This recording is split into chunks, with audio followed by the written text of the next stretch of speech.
성도 여러분 안녕하세요. 오늘도 말씀의 은혜로 승리하는 저와 여러분 되기를 주님의 이름으로 축원드립니다. 우리 계속해서 마태복음 이제 마지막 여행을 거의 앞두고 있습니다. 우리 어제 내용을 잠깐 기억해 볼게요.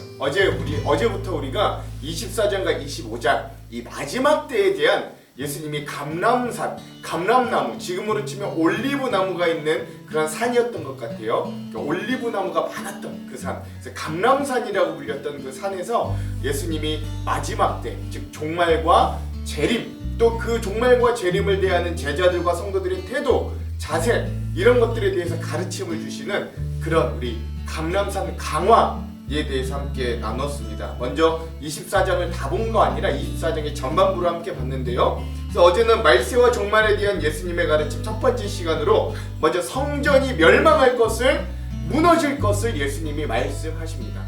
그 당시 헤롯 대왕이 이 예루살렘 성의 4분의 1 정도의 크기나 되는 엄청나게 큰 성전을 자기 인기를 위해서 이 왕의 직이 계속해서 유지될 수 있도록 인기에 영합하기 위해 어마어마한 성전을 지었지만, 그런 성전을 짓기 위해서 백성들에게 굉장한 수탈을 하는, 세금을 수탈을 하는, 그래서 과부의 2렙돈의 헌금이 없는 중에도 자기의 모든 것을 드리는 이 과부의 믿음의 표현도 되지만, 또 이 당시에 이런 과부나 어려운 사람들에게까지도 헌금을 강요할 수밖에 없는 그런 상황을 보여주고, 또 예수님은 그러한 성전은 이제 필요 없다, 멸망할 것이다, 무너질 것이다 말씀하셨다. 그리고 그 멸망할 것이라고 말씀하셨던 그 예언이 시대가 지나서 주후 70년 정도가 됐을 때 로마의 티투스 장군에 의해서 완전히 멸망되고, 그 후에 2000년 동안 이스라엘 백성들은 나라와 민족이 없이 지냈던 그런 것들을 우리가 함께 나누기도 했습니다. 그래서 오늘 우리의 마음도 성전인데, 이 성전은 어떤 성전인가? 예수님이 우리의 마음의 성전을 보시기에는 계속해서 그 성전은 참 좋은 성전이라고 말씀하실 것인가? 아니면 너희의 마음의 성전 역시 탐욕과 강도의 소굴을 만들어서 무너질 것이다, 심판하실 것인가? 우리의 마음의 성전도 한번 되돌아보자 라고 했던 것들도 기억하실 거고요. 또 마지막 때가 되면 징조가 6가지가 나타날 것이다 라고 이야기했던 것들도 기억나실 겁니다. 그래서 거짓 선지자가 등장하고요, 또 전쟁의 위협이 나고요, 또 기근과 그리고 지진, 자연재해들이, 대재앙들이 일어나기도 하고요, 또 사람들이 서로 미워하고 불신하고, 그렇죠? 또 서로 사랑이 없게 되는 그런 시기들을 또 겪기도 하고요. 그리고 또 기독교인들, 신앙인들이 박해를 받기도 하는 그런 상황들이 있지만, 또 마지막 6번째 상황은 무엇이냐? 그러나 끝까지 믿음을 가지고 견딘 자는 구원을 얻게 될 것이라는 것, 그리고 온 세상 모든 민족들에게 복음이 다 전파되어야 하나님의 마지막 때가 올 것이라는 걸 우리들에게 알려주십니다. 그래서 오늘 우리도 역시 끝까지 복음의 말씀을 전하는 자들, 끝까지 견디어 구원을 얻는 자들이 되어야 되겠다라는 메시지들, 그리고 마지막으로 이 환란이 우리에게 다가올 때 성도의 자세에 대해서 좀 알아야 되고, 또 특별히 창세기에 롯의 가족들이 소돔과 고모라에서 탈출했던 그런 장면들이 연상되듯이, 그리고 또 이 마지막 때에는 이 계속해서 그리스도에 대한 거짓 선지자들, 거짓 그리스도가 우리를 계속해서 미혹할 것인데, 그때 우리가 정확히 알고 차분히 기다려서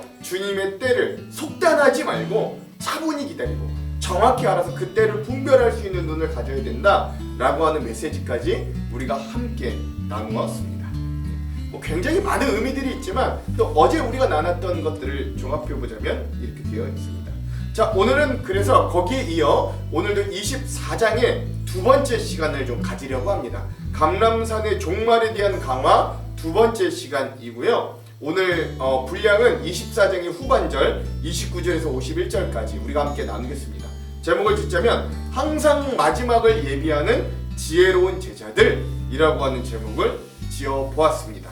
자, 그럼 오늘 이 부분에 대한 두 가지 맥을 짚고 오늘 내용으로 한번 넘어가 볼게요. 먼저 첫 번째, 오늘 말씀의 예수님은 자신의 재림의 때에 대해 어떻게 말씀하시는가, 내가 재림할 때는 어떤 때이고 어떻게 너희들이 알아야 되는가 말씀하시는가를 한번 잘 살펴보았으면 좋겠어요. 자, 두 번째, 이 예수님이 재림이 임하기까지 예수님을 기다려야 하는 우리 성도들의 자세는 또한 어떠해야 되는가도 오늘 말씀을 통해 깊이 묵상해 보았으면 좋겠습니다. 자, 그럼 이런 맥을 잡으면서 오늘 24장의 후반부를 함께 좀 나눠보도록 할게요. 오늘 24장의 후반부는 예수님의 재림, 그리고 그 재림의 때를 예비하는 성도에 대한 가르침입니다.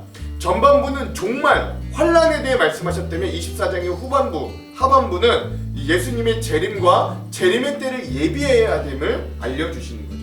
먼저 그래서 예수님은 자신의 재림을 직접 자기가 예언해 주십니다. 내용은 이래요.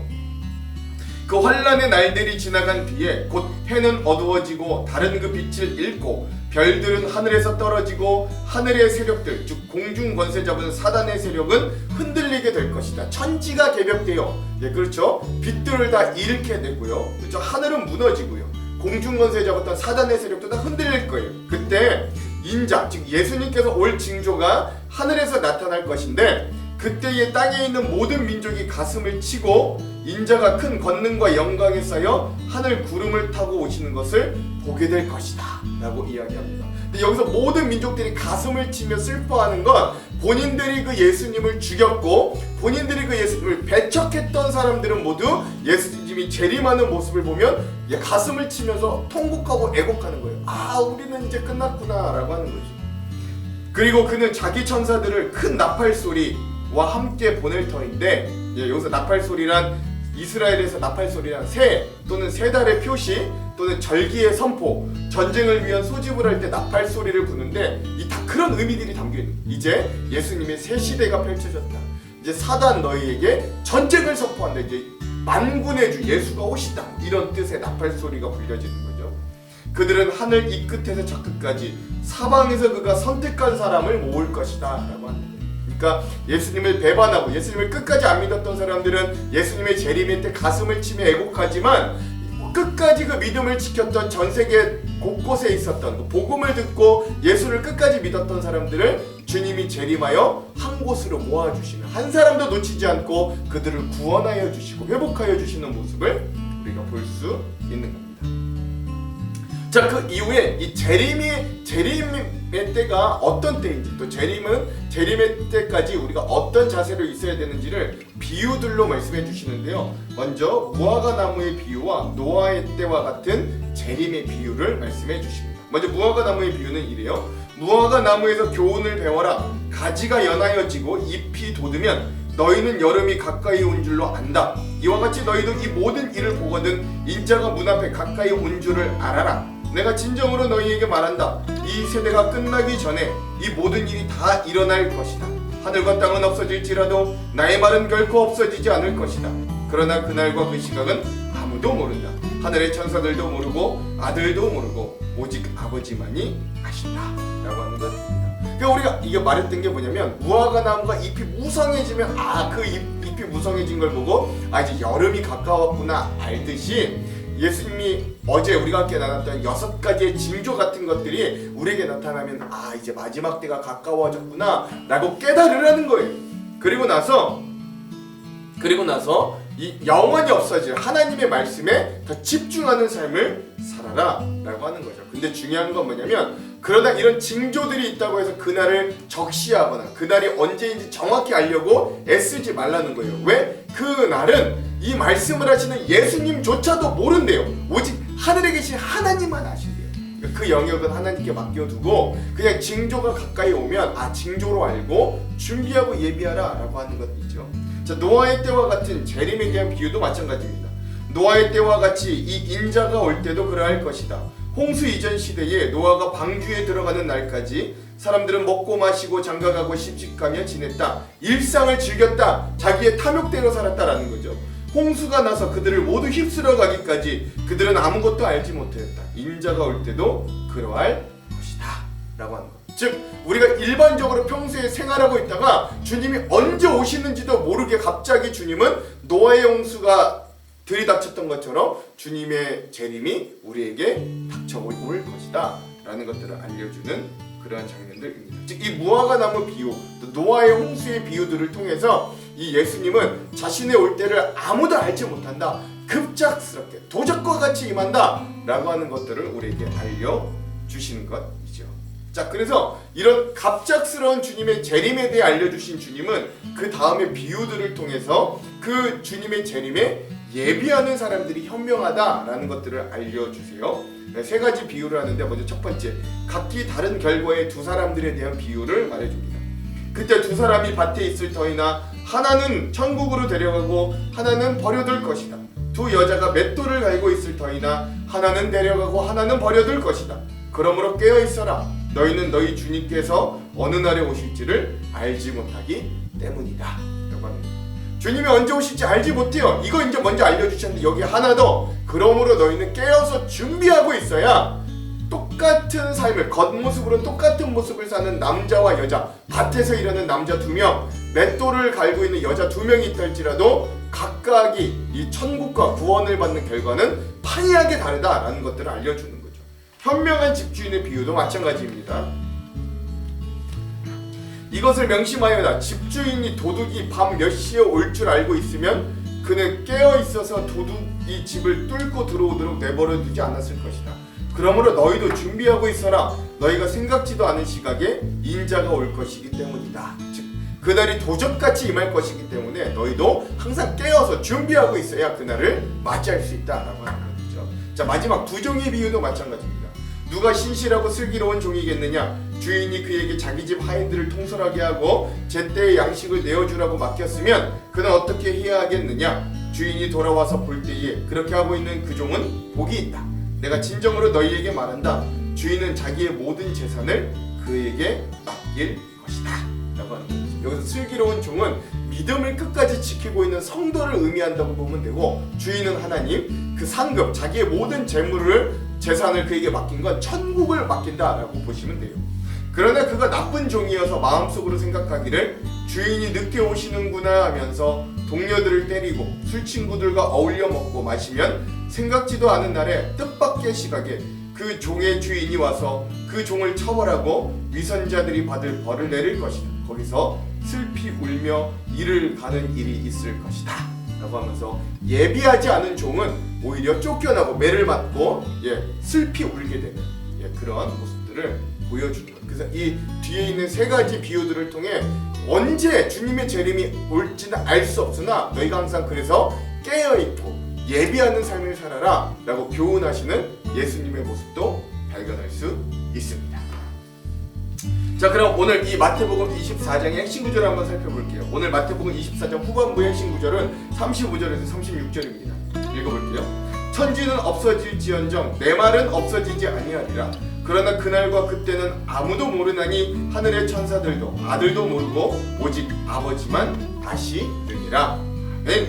그래서 오늘 그 주님의 재림의 때는 아무도 알지 못한다는 것, 그래서 준비해야 된다는 것을 알려주시는 이 말씀을 오늘 24장 후반부의 요절로 삼아 보았습니다. 자, 그럼 오늘 이 부분에 대한 주안점 세 가지를 함께 나누고 오늘 말씀을 읽어볼게요. 먼저 첫 번째, 오늘 마태복음 24장 후반부에서는 앞에서의 종말의 징조, 그리고 종말에 있을 때의 환란에 성도들의 대응과 태도에 대해 말씀해 주신 것에 이어서 예수님이 재림하실 때에 초점을 맞추어 재림 시의 징조, 재림의 시기, 재림의 방법, 재림의 때에 대비하는 성도들의 자세, 또 불신자들에 대한 심판에 대해서 기록해주고 있습니다. 예수님의 재림이란 기독교의 절정이라고 할 수 있어요. 마라톤 선수가 많은 연습을 거쳐서 경기장에 임해 전 마라톤 코스를 다 돌고 마지막 골인 지점을 통과하여 드디어 승리의 월계관을 받는 최후의 기쁨의 순간이 우리 기독교의 신앙으로 따지자면 예수님의 재림이다 라고 할 수 있습니다. 또 반대로 패배자들이 통곡하는 순간에도 비유될 수 있는 것이 바로 예수님의 재림입니다. 예수님은 본인이 다시 재림하실 때에 천지가 개벽한다고 했어요. 해와 달이 어두워져서 빛을 잃고 별이 떨어지고 하늘의 권능이 흔들리게 되는 일들이 일어난다 합니다. 그리고 처음에 이 땅에 오셨을 때는 마구간에 먹이통에서 초라하게 오셨던 것과는 달리 이제는 재림하실 때는 큰 능력과 영광 가운데 구름을 타시고 모든 사람이 볼 수 있도록 공개적으로 오시는 그 예수님의 모습이라는 것도 알려주십니다. 이렇게 예수님은 자신의 재림에 대해 비교적 구체적으로 말씀하시는 이유가 있어요. 그건 앞으로 닥쳐올 거짓 그리스도와 이단들로부터 성도들이 잘 구분해낼 수 있도록 예수님의 재림에 대한 정확한 정보를 제공해 주시는 거예요. 그거 아니면 예수님 아니라는 거죠. 아무리 너희를 속여도. 예수님께서 이 땅에 다시 오실 때에는 큰 나팔 소리가 울려 퍼질 거라고 하였습니다. 31절에 보면 그래요. 전통적으로 이스라엘의 나팔이 사용됐던 시기는 새해, 새달 또는 절기의 선포, 또 전쟁을 위한 소집을 사용할 때 사용하였습니다. 중요한 건 예수님께서 재림하시는 당시에 이 두 부류의 사람들이 나뉘어진다는 거예요. 첫 번째 부류의 사람들은 이런 사람들입니다. 30절 그때에 인자의 징조가 하늘에서 보이겠고 그때에 땅의 모든 족속들이 통곡하며 그들이 인자가 구름을 타고 능력과 큰 영광으로 오시는 것을 보리라. 아멘. 그렇죠? 새 시대가 열립니다. 나팔 소리가 울리면서 이제 주님의 승리와 주님의 재림이 우리에게 임할 때 첫 번째 부류의 사람은 뭐냐? 이들은 땅의 모든 족속, 즉 땅에 속하여 살았던 자들로 천국의 복음을 거부하거나 믿는 자들을 핍박하였던 사람들이, 이들에게 예수님의 재림은 통곡이 나오는 무시무시한 일이었습니다. 그런데 두 번째 부류의 사람들에게 예수님의 재림은 회복의 날이기도 합니다. 31절 그가 큰 나팔 소리와 함께 천사들을 보내리니 그들이 그의 택하신 자들을 하늘 이 끝에서 저 끝까지 사방에서 모으리라. 아멘. 그러면 오늘 말씀에 예수님께서 당신의 택한 백성을 부르실 때 큰 나팔 소리와 함께 천사들을 보내서 세상의 이 끝에서 저 끝 사방 흩어져 있는 하나님의 백성들을 다시 모을 것이라고 말씀하세요. 즉 한 사람도 소외됨 없이 예수 그리스도를 주로 고백하며 그의 인생을 항상 마지막같이 사는 사람들에게 예수님은 분명 회복의 그날을 주시리라 약속해 주는 거예요. 하늘에서 울리는 큰 나팔 소리와 더불어 부름을 받을 수 있는 자격은 주님의 때를 그래서 정확히 아는 사람들입니다. 여기서 때를 안다는 게 몇 날 몇 시를 알아 준비하는 것이 아니라 그것이 언제 올 줄은 우리가 정확히 모르나 그러므로 항상 영적으로 믿음으로 깨어있다는 걸 의미합니다. 깨어있다는 것은 육신의 잠을 자지 않는다는 게 아니라 우리의 영혼이 깨어있음을 의미합니다. 깨어있다는 건 늘 하나님을 향한 방향대로 산다는 걸 의미해요. 항상 기뻐하라, 쉬지 말고 기도하라, 범사에 감사하라는 말씀이 항상 깨어있을 수 있는 방법이기 때문에 사도 바울을 통해 오늘 우리들에게 그런 깨어있는 방법들을 권해주는 겁니다. 항상 기도하는 심령은 시대의 정보를 알고 자신의 영적 상태를 깨달을 수 있기 때문에 늘 깨어있게 됩니다. 또 공포와 낙담 대신에 우리에게 주신 것에 기뻐하는 인생, 불평과 없는 것에만 묵상하는 인생이 아니라 참으로 인생의 의미와 가치를 예수 그리스도의 복음으로 채워 항상 감사하는 인생으로 이 땅 가운데 깨어 하나님의 나라를 먼저 살아내야 합니다. 오늘 우리의 삶이 그런 항상 깨어있는 삶이 되기를 먼저 주님의 이름으로 축원드립니다. 두 번째, 오늘 우리는 무화과 나무 비유와 노아 홍수 심판 때의 비유를 통해 예수님의 재림의 때는 그 누구의 예측도 빗나가는, 그 누구도 결코 미리 알 수 없는 때에 이루어짐을 배울 수 있어야 돼요. 이걸 인정할 수 있어야 됩니다. 무화과 나무가 잎사귀를 내면 여름이 가까워짐을 알듯이 앞서 말씀하셨던 종말의 징조들을 보며 믿음으로 깨어 있을 수 있어야 한다는 걸 말씀하세요. 그러면서도 징조만 알아 마음을 준비할 뿐이지 그 날과 때는 결코 알 수 없다라는 걸 못 박아 두십니다. 36절 그러나 그날과 그때는 아무도 모르나니 하늘의 천사들도 아들도 모르고 오직 아버지만 아시느니라. 아멘. 노아의 홍수 심판 때도 마찬가지로 노아가 방주를 완성하여 그 안에 들어가는 날이 바로 홍수 심판이 임하기 바로 전날이었습니다. 그러나 사람들은 자신들에게 홍수 심판이 일어나기 직전까지도 먹고 마시고 시집 장가가며 자신의 탐욕과 뜻대로만 살았던 모습을 지적하시는 거예요. 그러므로 심판을 받을 바로 직전까지도 그때와 방법을 몰랐던 노아 시대 사람들과 같이 예수님의 재림도 우리들에게 갑작스럽게 아무도 모르게 찾아올 것이라고 말씀하십니다. 그러므로 이런 말씀들을 통해 우리는 정확한 종말의 때를 찾으려는 시도를 일단 멈출 수 있어야 돼요.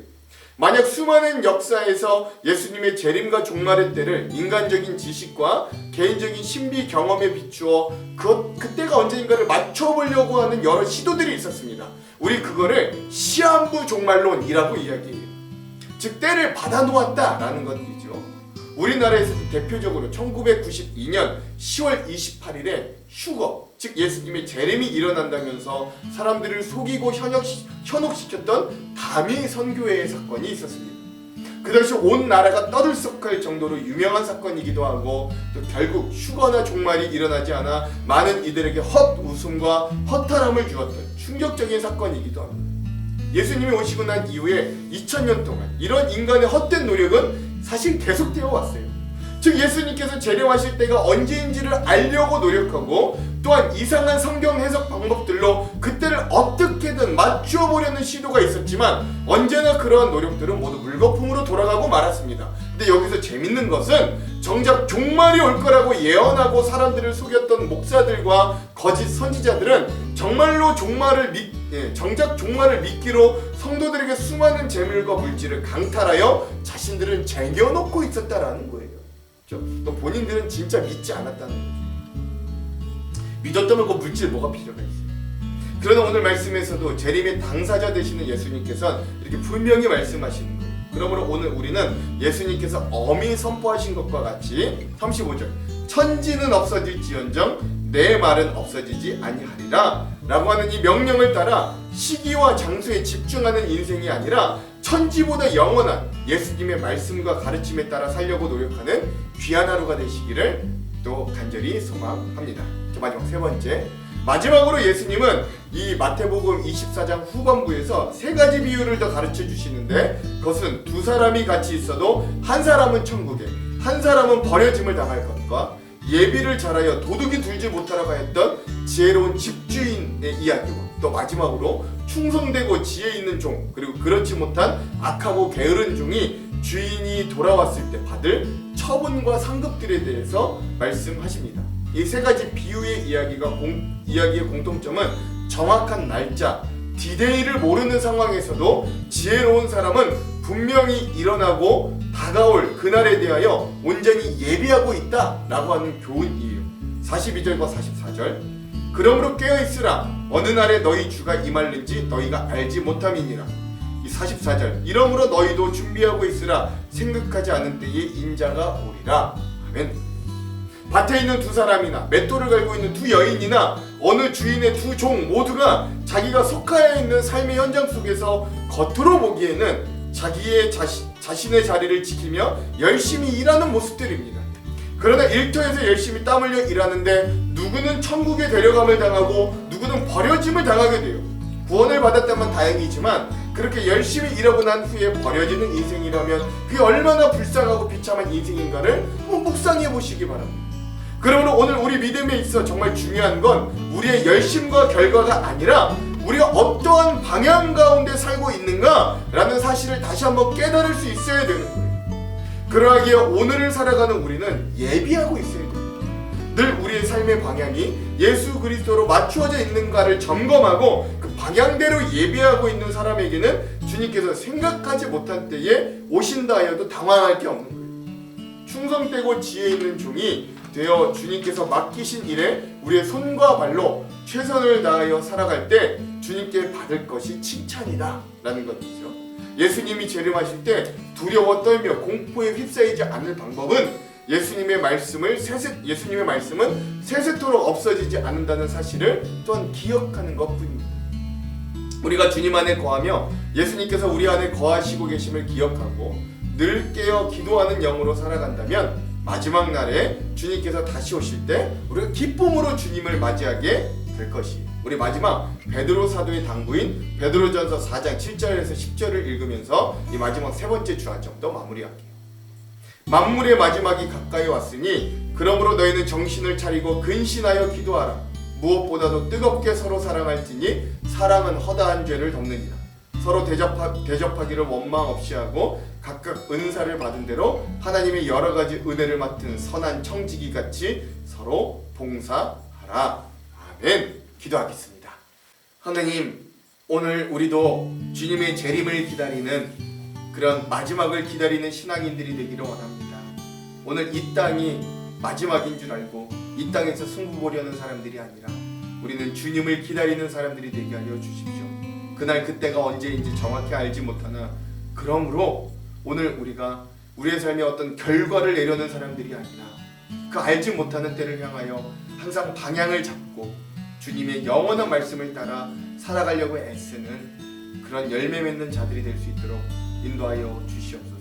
오늘 우리의 날 계수하는 지혜를 주셔서 오늘 주님만 의지하고 주님을 바라보며 사는 귀한 믿음의 은혜들과 힘도 허락하여 주시옵소서. 그런 지혜롭고 예비된 자들로 오늘 우리가 마지막 저 천국을 소망하며 기쁨 가운데 담대함 가운데 오늘 하루도 승리할 수 있도록 인도하여 주시옵소서. 그렇게 하실 주님 기대하며 예수님 이름으로 기도합니다. 아멘. 그럼 사랑하는 성도 여러분, 오늘 하루도 말씀으로 승리하십시오. 사랑하고 축복합니다. 화이팅! 그날 환난 후에 즉시 해가 어두워지며 달이 빛을 내지 아니하며 별들이 하늘에서 떨어지며 하늘의 권능들이 흔들리리라. 그때 인자의 징조가 하늘에서 보이겠고 그때 땅의 모든 족속들이 통곡하며 그들이 인자가 구름을 타고 능력과 큰 영광으로 오는 것을 보리라. 그가 큰 나팔 소리와 함께 천사들을 보내리니 그들이 그의 택하신 자들을 하늘 이 끝에서 저 끝까지 사방에서 모으리라. 무화과 나무의 비유를 배우라. 그 가지가 연하여지고 잎사귀를 내면 여름이 가까운 줄을 아나니 이와 같이 너희도 이 모든 일을 보거든 인자가 가까이 곧 문 앞에 이른 줄 알라. 내가 진실로 너희에게 말하노니 이 세대가 지나가기 전에 이 일이 다 일어나리라. 천지는 없어질지언정 내 말은 없어지지 아니하리라. 그러나 그 날과 그 때는 아무도 모르나니 하늘의 천사들도 아들도 모르고 오직 아버지만 아시느니라. 노아의 때와 같이 인자의 임함도 그러하리라. 홍수전에 노아가 방주에 들어가던 날까지 사람들이 먹고 마시고 장가들고 시집가고 있으면서 홍수가 나서 그들을 다 멸하기까지 깨닫지 못하였으니 인자의 임함도 이와 같으리라. 그때 두 사람이 밭에 있음에 한 사람은 데려가고 한 사람은 버려둠을 당할 것이요 두 여자가 맷돌질을 하고 있음에 한 사람은 데려가고 한 사람은 버려둠을 당할 것이니라. 그러므로 깨어 있으라. 어느 날에 너희 주가 임할는지 너희가 알지 못함이니라. 너희도 아는 바니 만일 집주인이 도둑이 어느 시각에 올 줄을 알았더라면 깨어 있어 그 집을 뚫지 못하게 하였으리라. 이러므로 너희도 준비하고 있으라. 생각하지 않은 때에 인자가 오리라. 충성되고 지혜 있는 종이 되어 주인에게 그 집 사람들을 맡아 때를 따라 양식을 나눠줄 자가 누구냐. 주인이 올 때 그 종이 이렇게 하는 것을 보면 그 종이 복이 있으리로다. 내가 진실로 너희에게 이르노니 주인이 그의 모든 소유를 그에게 맡기리라. 만일 그 악한 종이 마음에 생각하기를 주인이 더디 오리라 하여 동료들을 때리며 술 친구들과 더불어 먹고 마시게 되면 생각하지 않은 날 알지 못하는 시각에 그 종의 주인이 이르러 엄히 때리고 외식하는 자가 받는 벌에 처하리니 거기서 슬피 울며 이를 갈리라.